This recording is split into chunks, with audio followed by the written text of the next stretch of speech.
Hello, guys. How are you doing? This is Ken from the Rug Detective Show. Ken from the Rug Detectives. Hope this is reaching you well, no matter where you are in the world. What we're here for, we're here to feed our familia and make as much money as possible so we can be financially secure. And what we'll do is we'll do everything we can to find the hidden gems and to also ensure that there are no scams. So it's basically all in one. Yes. So let's get straight to it.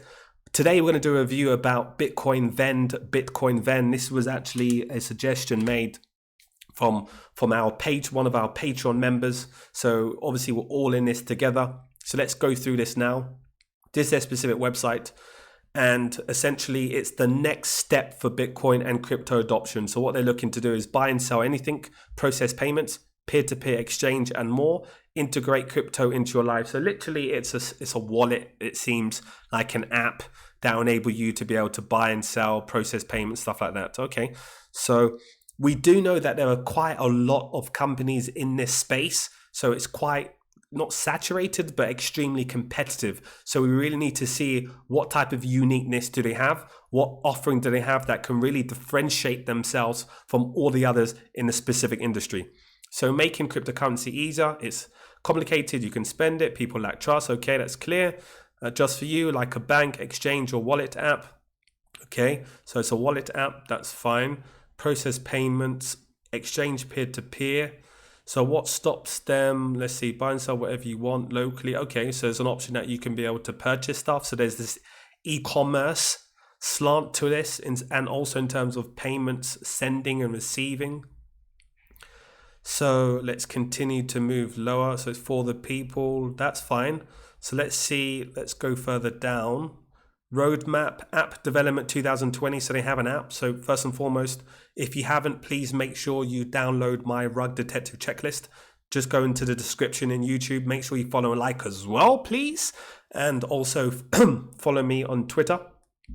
Then this is a free checklist. You can be able to go through every single step before you decide to enter a trade, and this will be able to help you along the process. So where we are with this specific project is, let's just take some of this away, is that app development done. So this is probably done. Token launch this quarter.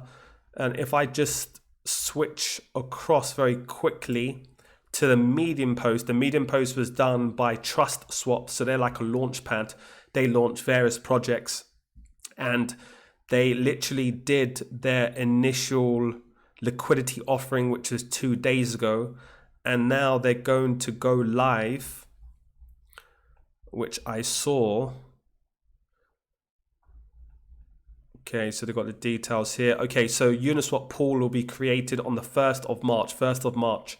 And trading can commence. Okay, so liquidity pool's done. Uniswap pool is taking place on the 1st of March. We are definitely seeing a transition away from Uniswap due to the large transaction fees and just total issues, you know. So I don't know whether this is something they've really taken into consideration, because especially if they want to appeal, you have to also take a look at who are they serving. They're really serving consumers, right? So if they're serving consumers, they have to also make sure it's affordable, that there's a utility, there's no friction. Right now, what you're seeing in Uniswap is all of those three. Yes, there's a lot of friction. It's the lower barrier of entry is non-existent, because if someone in a specific location literally wants to transfer money, but then they're trying to make transactions with ETH, it's very impossible.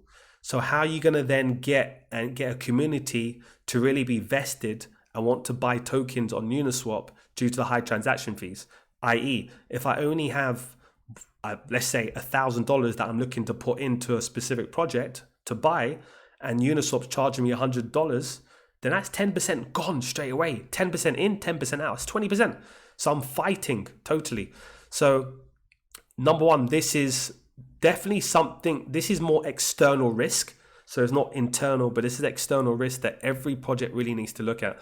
Obviously, this is something they've been building and working on for quite a while, but you need to take this into consideration. And also the transition from Uniswap to Binance Smart Chain, or from Binance Smart Chain to AVAX, for example, which is the new next frontier, or PNG, which is Pangolian exchange. So these type of things, it's not that hard to be able to build and transition over. So this is something to look at. So I know we're just hopping over to a few different things, but they need to be aware of it. So, okay, that's fine. So let's take a look at what they're doing here. Team token vesting. What I do like, they've doxed team. So core team is doxed.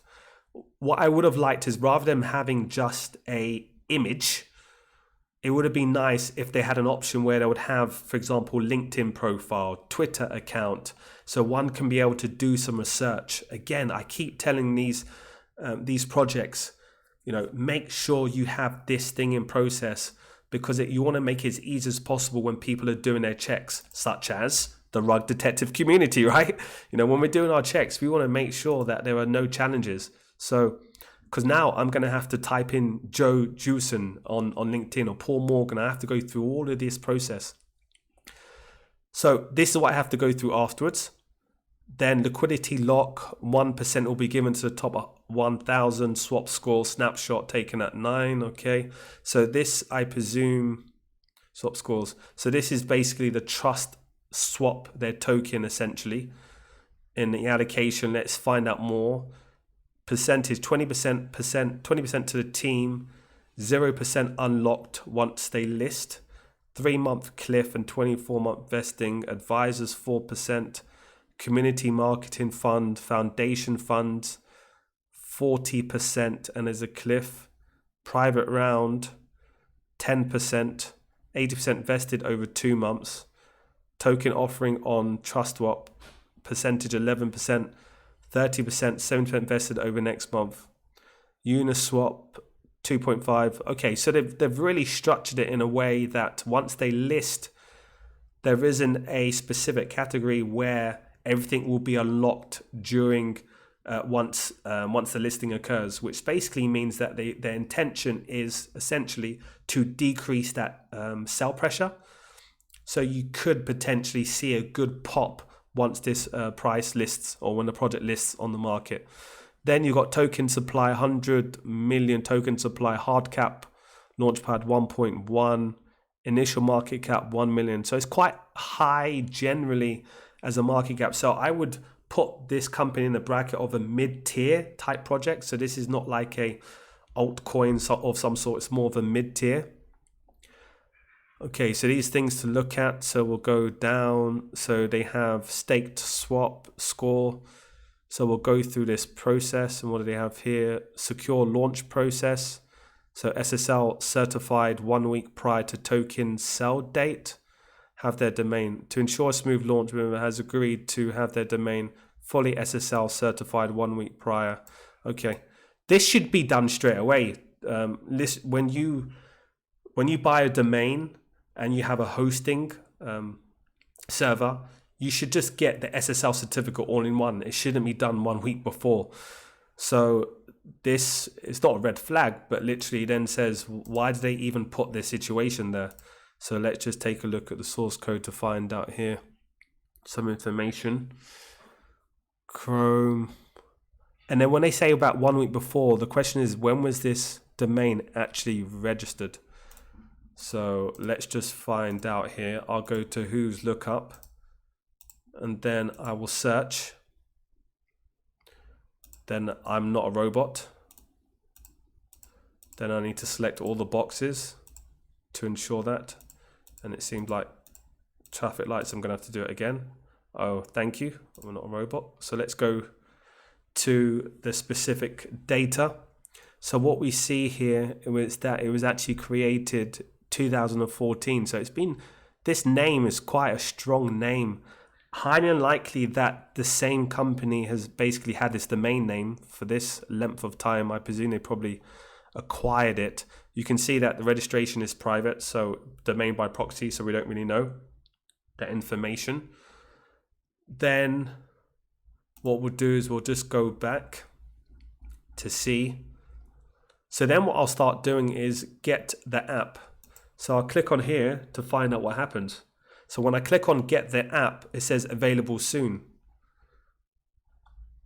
But when you take a look at the roadmap, it shows that the app development was in 2020, and we're now coming up to March 2021. So how long does it really take? So these are the questions that I always have. I want to see a product. If you're looking to now, because there are so many different projects, especially in this space of having an app wallet where you can send and receive current cryptocurrencies, and you can be able to make payments, it's extremely competitive. So if you want to differentiate yourself and really engage yourself with the market, you should be providing with an offering to say, listen, everyone that's part of our community on Telegram or on Discord, here's our app. We have an app that's an MVP. Test it out. Now I want you to be able to start, we'll give you an airdrop via the app, right? So this is a nice type of marketing ploy. We'll give you an app. So download the app. You'll receive some airdrops with that if you have an app for this. And then there's a referral code within the app. If you transfer this referral code or send it to someone's mobile phone number and get them to download the app, they'll also receive an airdrop. This is what you call viral marketing. So what I'm trying to say is that companies should think about these things. Don't slap up a website. And I'm not just talking specifically about this project. Don't slap up a website and then expect to raise a lot of money. You know, what you need to do is ensure that you can provide something tangible, i.e., where we say product. If there's no product, there's slight concern. I will be slightly concerned with the longevity of these projects, right? I would like to see a product on testnet or MVP on the mainnet, or even better, live product on mainnet with clients. This is optimal. We would like to see MVP or live products. Companies that are already, prior to launching, already have an existing database where they actually have companies, they're generating revenues. That's when you know that they have a clear mode of what they want to achieve long term. Okay, so these are the steps you'll go through. So you start adding the information down within the checklist, the website, the Telegram, the Twitter. You'll take a look at the engagement. So we'll go on to their specific channel. So you'll see there's 1,800. They've been around since September. So I want to see what the engagement is like. So this post was on like a few days ago. No one's responded, but they've retweeted, so that's okay. Then let's just see here the rise and fall. Okay, so not too sure why they're making comments about BitMEX. So these are the areas that you need to start taking a look at. If you have someone part of your marketing, ensure that the content you have is interconnected with who you're trying to serve in terms of your end user, and also connect it to the people that you're offering your tokens to, right? Because then what you start to do is you start to build a connection. All I'm seeing here is, okay, this is okay because it shows you in terms of deposits and where it's coming from, but always you need to be able to connect it back to your specific product. And i.e., if you have the app, have hashtags, have a link going back to your website, or have get prepared for the upcoming token launch. You know, it's like I'm trying to provide value, but at the same time really helping these projects, but also at the same time looking out to make sure these are things they need to work on. So, okay, what I'm going to do is I'm going to add this content to the checklist, and then you can be able to go through it. You can add some errors and take a look. Obviously, the one thing is they're part of the TrustSwap launchpad. So it seems that they've gone through this whole due diligence incubator process. So we'll see how that transpires. But for me, there's so many different areas that they need to really work on and improve prior to even thinking about a launch. So I will be adding the details down. So I hope you enjoyed it. Please like, subscribe and follow, and make sure you get this free checklist. And I'm going to speak to you soon. Take care.